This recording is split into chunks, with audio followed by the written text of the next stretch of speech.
Assalamualaikum warahmatullahi wabarakatuh. Perkenalkan, nama saya Putri Kapitasari, NIM L1A1156, kelas R001, Fakultas Pertanian Universitas Jambi. Baiklah teman-teman, di dalam video saya ini saya akan menyampaikan pada teman-teman semua tentang materi interaksi antara spesies dalam agroforestry. Selamat menyaksikan.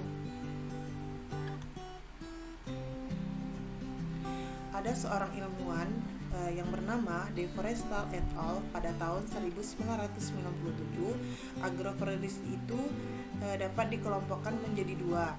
Yang pertama, sistem agroforestry sederhana, yang kedua, sistem agroforestry kompleks. Adapun penjelasan dari sistem agroforestry itu sendiri, sistem agroforestry sederhana itu yang mana pohon secara tumpang sari dengan satu atau beberapa jenis tanaman semusim. Sedangkan sistem agroforestry kompleks yang merupakan suatu sistem pertanian menetap yang berisi banyak jenis tanaman atau berbasis pohon. Ada juga yang beraneka jenis komponen seperti pepohonan, perdu, tanaman musiman, dan rumputan dalam jumlah yang banyak. Seperti yang sudah kita lihat di dalam PPT ini, pada gambar ini merupakan contoh interaksi antara tanaman naungan dengan tanaman semusim pada sistem agroforestry. Yang mana di dalam interaksi gambar ini, pohon itu berguna dalam menambah cetana dan hara lainnya, serta sebagai jaring penyelamat hara yang tercuci ke lapisan bawah. Itu adalah contoh interaksi antara tanaman tahunan dengan tanaman semusim. Kemudian adapun interaksi pohon sampai ke tanah itu adalah salah satu kunci keberhasilan usaha agroforestry. Terletak pada usaha meningkatkan pemahaman terhadap interaksi antar tanaman dan dampaknya itu terhadap perubahan kesuburan tanah.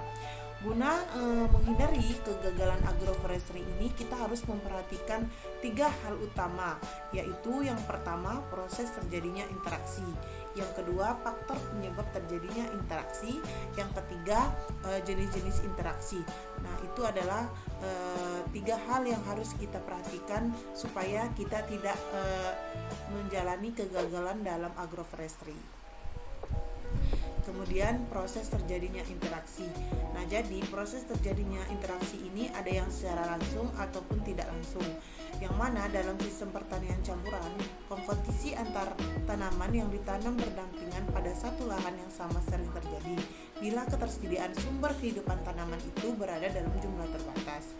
Nah, adapun kompetisi ini biasanya diwujudkan dalam bentuk hambatan pertumbuhan terhadap tanaman lain. Nah, hambatan dapat ini terjadi secara langsung maupun tidak langsung.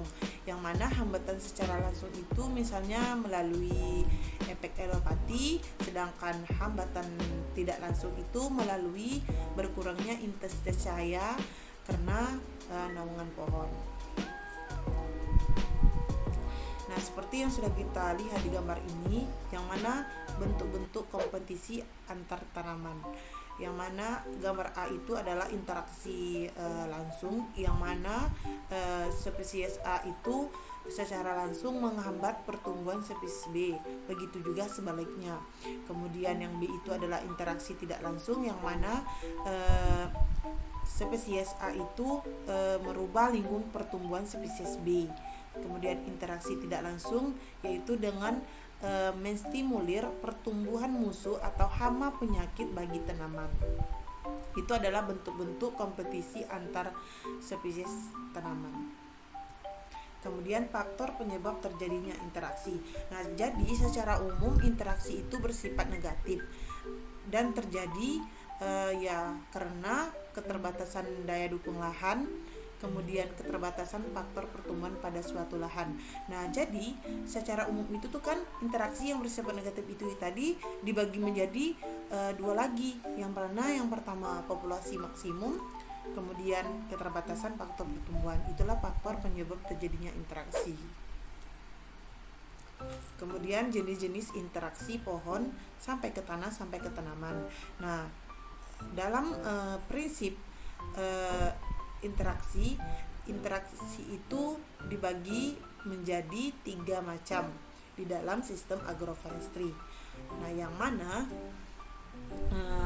yang pertama interaksi positif yang merupakan saling menguntungkan, yang mana bila peningkatan produksi satu jenis tanaman itu diikuti oleh peningkatan produksi tanaman lainnya.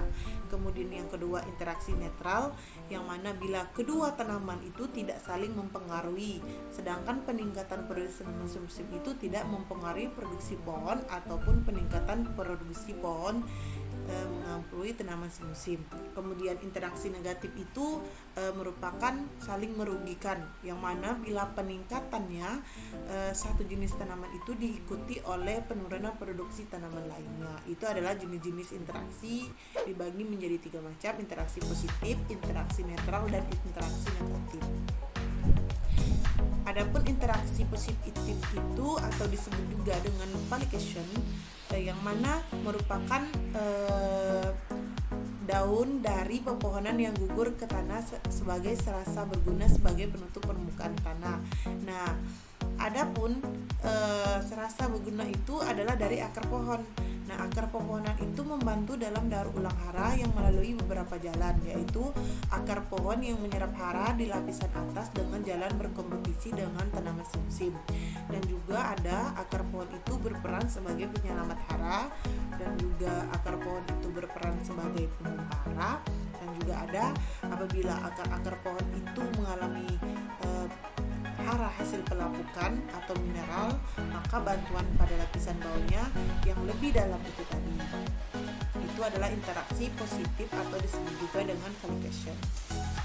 Kemudian interaksi negatif, nah juga disebut dengan interference, yang mana naungan oleh pohon akan mengurangi intensitas cahaya yang dapat dipergunakan oleh tanaman semusim. Kemudian kompetisi antara akar pohon dengan tanaman semusim untuk menyerap air dan hara pada lapisan atas tanah. Kemudian pohon dan tanaman semusim dapat menjadi inang atau host hama dalam penyakit. Itu adalah interaksi negatif atau disebut juga dengan interference.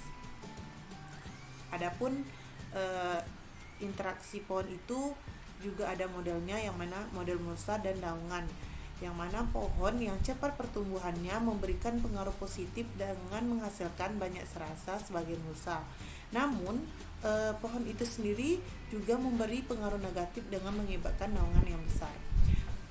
Untuk menggunakan persamaan matematik, biasanya untuk menganalisis kedua pengaruh tersebut dalam sistem agroforestry telah dikembangkan oleh Van Nerjik pada tahun 1962.